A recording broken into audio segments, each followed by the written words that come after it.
Everyone, welcome back to Kids Grow. जब से महिलाएं प्रेग्नेंट होती है तभी से उनको आने वाले मेहमान की चिंता शुरू हो जाती है। आज का जो टॉपिक है वो इस पर है कि जब बेबी बॉर्न हो जाता है उसके बाद हॉस्पिटल में आपको किन किन चीज़ों का ध्यान रखना है, किन किन बातों को अगर आप ध्यान नहीं रखते हैं तो बच्चे को क्या प्रॉब्लम हो सकती है, आपको क्या प्रॉब्लम फेस करना पड़ सकता है। तो इन सब चीज़ों का आपको अच्छे से ध्यान रखना है। आज मैं इस वीडियो में आपको ये सारी चीज़ें बताने वाली हूँ। जो भी न्यू पेरेंट्स होते हैं उनको इस बारे में कुछ पता नहीं होता है, हर बात से अननोन रहते हैं, इसलिए उनके लिए ये हर बात जानना बहुत ज़रूरी है। पॉइंट टू पॉइंट बात अगर आपकी नॉलेज में रहेगी तो आप उस बात का ध्यान कर पाएंगे। वैसे तो हॉस्पिटल की सारी फॉर्मेलिटीज़ हॉस्पिटल के लोग पूरा कर लेते हैं, जो डॉक्टर्स होते हैं उनकी बहुत बड़ी रिस्पॉन्सिबिलिटी होती है ये सारी चीज़ें पूरी करने की। लेकिन फिर भी अगर आप इन चीज़ों को ध्यान रखते हुए चलेंगे तो आपका बेटा पूरी तरीके से स्टार्टिंग से क्योर में रहेगा। आपको ये चीज़ें बिल्कुल ध्यान रखनी है, सिर्फ नोटिस करना है कि ये आपके बच्चे के साथ कंप्लीट हो चुका है या नहीं। सबसे पहले तो जब बच्चा बॉर्न हो जाता है उसके बाद की ही बातें करते हैं। जब बच्चा बॉर्न हो जाता है तो उसकी रोने की आवाज़, मतलब ये रोना माँ के लिए बुरा वाला रोना नहीं है, बहुत ही अच्छा और सुकून का रोना है। अगर ये रोने की आवाज़ आपके कान में पड़ती है यानी कि आपका बच्चा बिल्कुल परफेक्ट है, इसलिए आपको कोई टेंशन लेने वाली बात नहीं है। दूसरी बात जो होती है उसके बाद डॉक्टर्स अपना सारा काम शुरू कर देते हैं, जैसे कि बच्चे को जो दवाई पिलानी होती है वो दवाई देते हैं और जो वैक्सीन देनी होती है वो वैक्सीन भी दे देते हैं। तो जैसे कि आपको पता है कि सबसे पहले BCG का टीका लगता है, तो उस टीके पर भी आपको ध्यान देना है। आपके कार्ड जो बने हुए होंगे उस पर आपको देखना होगा कि BCG का टीका बच्चे को लग गया है कि नहीं। तीसरी बात, अगर ये टीका बाद में भी लगा सकते हैं तो आपको अगर जैसे जैसे ये प्रोसीजर सारे वो कर लेते हैं कंप्लीट, आपको उसके बाद ये जब आप वहाँ से डिस्चार्ज होते हैं तो ये सारी चीज़ें आपको एक बार चेक कर लेनी है कि ये सारी चीज़ें आपके बच्चे के साथ हो चुकी है कि नहीं। अगर सारी चीज़ें आप चेकड आउट कर लेते हैं तो इसका मतलब आपका सारा जो हॉस्पिटल से रिलेटेड फॉर्मेलिटीज़ है वो सारा कंप्लीट हो चुका है। अब आप सेफली अपने बच्चों को हॉस्पिटल से घर ले जा सकते हैं। उसके बाद की जो केयर है वो आपको घर में लेनी है, उससे रिलेटेड भी मैं एक वीडियो लाने वाली हूँ, उसको आप ज़रूर देखिएगा। उसके पहले फिर हम बात करते हैं, जब बच्चे को आपने रोने की आवाज़ सुन ली, उसके बाद बच्चे को क्लीन किया जाता है।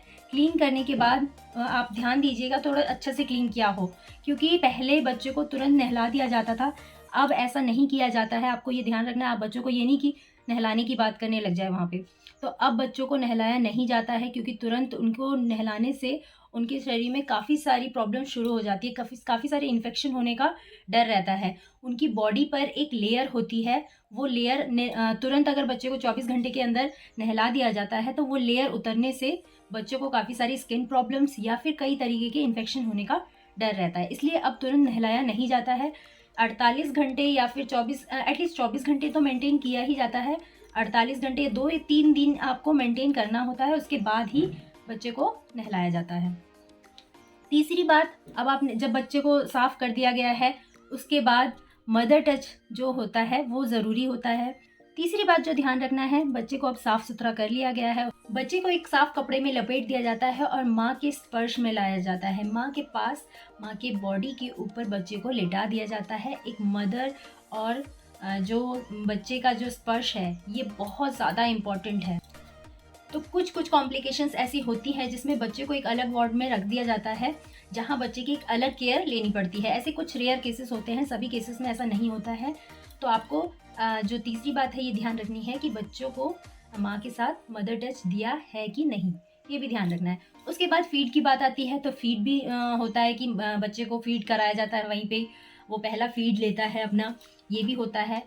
फिर उसके बाद जो सबसे ज़रूरी बात आपको ध्यान रखनी है बच्चे के लिए, कि बच्चे ने 24 घंटे के अंदर सुसु पॉटी कर लिया है कि नहीं, ये भी आपको देखना है। अगर बच्चे ने 24 घंटे के अंदर सुसु पॉटी नहीं किया होता है तो भी आपको ध्यान रखना है कि आपको ये पूछना है, आप पूछ सकते हैं डॉक्टर से या नर्स से, आप उनसे बोलिए कि ये प्रॉब्लम हो रही है, अभी तक बच्चे ने सुसु पॉटी नहीं किया है, तो डॉक्टर इसका सॉल्यूशन कर देंगे।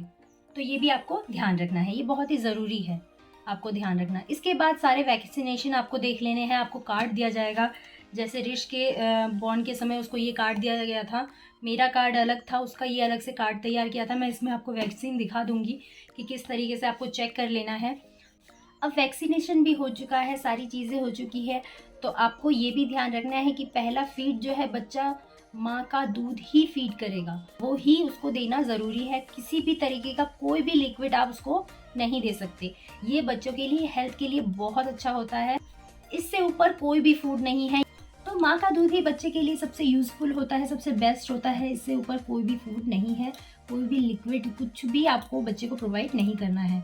ये भी आपको ध्यान रखना है। इसके बाद एक और ज़रूरी बात, जो कि वैसे अक्सर इतना ध्यान नहीं दिया जाता, लेकिन आप लोग एक बार ध्यान दिए, क्योंकि मेरे साथ ये प्रॉब्लम हो चुकी है, इसीलिए मैंने सोचा आपको भी शेयर करूं। इसके बाद आपको एक चीज़ पर ध्यान देना है, जो है ब्लड ग्रुप। बच्चे का ब्लड ग्रुप अच्छे से आप देख लीजिए कि क्या है। आप उसको अलग से, उसकी रिपोर्ट्स तो आती ही है ब्लड ग्रुप टेस्ट करने की कि क्या है बच्चे का ब्लड ग्रुप। उसके बाद जो आपको कार्ड प्रोवाइड किया जाएगा, वहाँ पे आपको यहाँ पे बेबी का ब्लड ग्रुप दिया रहेगा। ये ब्लड ग्रुप आपको एक बार चेक कर लेना है। मेरे साथ क्या हुआ था, मेरे साथ ऐसा हुआ था, उसकी जो रिपोर्ट थी वो ब्लड ग्रुप कुछ और आया था, क्योंकि वो रिपोर्ट जब मैंने हाथ में ली थी तो मैंने एक बार देखा था कि उसका ब्लड ग्रुप क्या है, क्योंकि मेरे को ये देखना था कि मेरा नेगेटिव है, उसका भी कुछ ऐसा इस तरीके का ना हो। तो मुझे ये बहुत टेंशन थी, तो उसके ब्लड ग्रुप को लेकर मुझे बहुत ज़्यादा फ़िक्र थी। इसलिए मैंने उसकी रिपोर्ट्स देख ली थी कि उसका ब्लड ग्रुप क्या है। तो उसको देखने के बाद जब मैंने ये कार्ड लिया, मैंने इसमें देखा कि उन्होंने इसमें दूसरा ब्लड ग्रुप लिखा हुआ है। तो दूसरा ब्लड ग्रुप जैसे ही मैंने इसमें देखा, तो मुझे थोड़ा-सा लगा कि उसका ये ब्लड ग्रुप तो शायद नहीं था। मैंने दोबारा रिपोर्ट्स चेक की। उसके बाद मैंने देखा कि नहीं, वो ब्लड ग्रुप नहीं है। मैं तुरंत डॉक्टर के पास गई। मैंने कहा कि ये ब्लड ग्रुप इसमें गलत लिखा हुआ है। उन्होंने चेक किया, उनको भी ये मिस्टेक लगी। उन्होंने जिसने भी ये किया था काम, तो उसको भी काफ़ी डाँट सुननी पड़ी, क्योंकि अब उन्होंने गलती है ऐसी की थी। ये इसलिए ध्यान देना ज़रूरी है। आप सोच रहे होंगे कि कार्ड में कुछ भी हो, हमें क्या करना, रिपोर्ट्स हम देख लेंगे, उतना ही काफ़ी है। नहीं, ये कार्ड आपका काफ़ी आगे जाके काम आने वाला होता है। कई जगह ये चीज़ आपको ज़रूरत पड़ सकती है। तो ये ब्लड ग्रुप यहाँ पे सही होना बहुत ज़रूरी है। तो इसलिए इस पर भी आप ध्यान दीजिए। इसके बाद वैक्सीनेशन की बात कर लेते हैं। तो सबसे पहले आपको पता है कि बच्चों के लिए, अगर नहीं भी पता है तो जान लीजिए, सबसे पहले बच्चे को स्टार्टिंग में ही बीसीजी का टीका लगाया जाता है। बीसीजी का टीका अगर उस वक्त डॉक्टर ने नहीं भी लगाया होता है, तो फिर ये 1 महीने के अंदर आप लगवा सकते हैं बच्चों को। इसके बाद बच्चे को पोलियो की दवा दी जाती है, वो भी पिलाई जाती है, और फर्स्ट बर्थ डोज दिया जाता है हेपेटाइटिस बी का। तो ये भी आपको ध्यान रखना है। ये 3 चीज़ें पहले लेवल की है, जो आपको कंप्लीट करनी है हॉस्पिटल में रहने के दौरान। जैसे बीसीजी का टीका 1 महीने के अंदर लगाया जा सकता है, वो आप लगवा सकते हैं। और हेपेटाइटिस बी जो है, उसका भी जो डोज है वो 15 दिन के अंदर आप दे सकते हैं बच्चे को। तो ये चीज़ें आप कभी भी कर सकते हैं इस टाइम पीरियड के अंदर। ये आपको थोड़ा सा ध्यान रखना है। आप कार्ड में चेक कर सकते हैं। ये देखिए, आप यहाँ पर देख सकते हैं कि सबसे पहले वैक्सीनेशन की बात की है। रिच को ये सारे वैक्सीन लग चुके हैं। ये यहाँ पे डेट मेंशन किया हुआ है, यहाँ पे सब कुछ। यहाँ पे उन्होंने वैक्सीन के ऊपर जो स्टिकर्स है वो भी आपको ध्यान रखने हैं कि लगाया है कि नहीं। इसको लगाने से एक बात है, आपको ये ध्यान रहेगा कि जो वैक्सीन लगाई है, कई बार क्या होता है, पेरेंट्स भी, ये डॉक्टर वैसे भी लगा देते हैं क्योंकि उनको भी रिस्क होता है। कभी कभी बच्चे को कुछ साइड इफ़ेक्ट्स हो जाते हैं, तो उसकी वजह से तुरंत पेरेंट्स क्या होता है, डॉक्टर्स पे ब्लेम कर देते हैं कि उन्होंने एक्सपायर डेट की दवा लगा दी है या फिर कुछ ऐसा। तो वो क्या करते हैं, यहाँ पे उस वैक्सीन की जो स्टिकर होता है वो यहाँ पे लगा देते हैं, जिससे उनको भी क्योर रहता है, उनको भी अपनी सेफ्टी रहती है कि अब कोई उनको ब्लेम नहीं कर सकता, उन्होंने सही दवा लगाई है। और पेरेंट्स के लिए भी ये सही होता है यहाँ पे चेक करने के लिए। तो सबसे पहले आपको जो पहला हॉस्पिटल में ध्यान देना है वो है यहाँ पे बीसीजी का टीका। उसके बाद आपको यहाँ ध्यान देना है, यहाँ पे पोलियो की दवा दे दी गई है कि नहीं, डॉक्टर यहाँ पे इन्होंने गिवन लिख दिया है। उसके बाद हेपेटाइटिस बी की जो पहली डोज है वो दे दी गई है कि नहीं, उसकी डेट लिखी होगी पास में आपके। तो ये सारी चीज़ें आपको चेक कर लेनी है। ये सारा वैक्सीन का रिकॉर्ड था जो मैंने आपको दिखाया। इस तरीके से आपको सब कुछ चेक कर लेना है अच्छे से। वैक्सीन सारी गिवन उसको हो चुकी है कि नहीं, जो भी हॉस्पिटल में देने वाली है, ये 3 चीज़ें उसको दे दी गई है कि नहीं, ये आपको चेक कर लेना है। और सारी चीज़ें इस तरीके से रिकॉर्ड्स में आपको रखते जाना है। ये बहुत ही संभाल कर रखना है आपको, इसको बिल्कुल भी खोना नहीं है।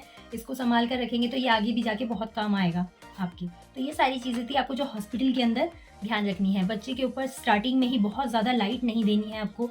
ये सारी चीज़ें आप थोड़ा सा नोटिस करके चलेंगे। हो गया है कि तुरंत बच्चा जन्म लेता है तो तुरंत उसके पास फ़ोटो खींचने लग जाते हैं उसकी और अपलोड करने लग जाते हैं। तो भाई ये सब करिए, ठीक है, लेकिन किसी भी तरीके की जो फ्लैश लाइट होती है, ये बच्चों की आंखों पे नहीं पड़ना चाहिए। स्टार्टिंग में बहुत ज़्यादा रिस्की होता है, बहुत खतरा हो सकता है, इससे बच्चों की आंखों पे बहुत बुरा इफेक्ट हो सकता है। तो इस चीज़ों का भी थोड़ा बहुत ध्यान रखिए। बाहर से अगर हॉस्पिटल में कोई मिलने आता है, बच्चों को गोदी में लेता है, तो साफ़ सफाई का थोड़ा सा ध्यान रखिए।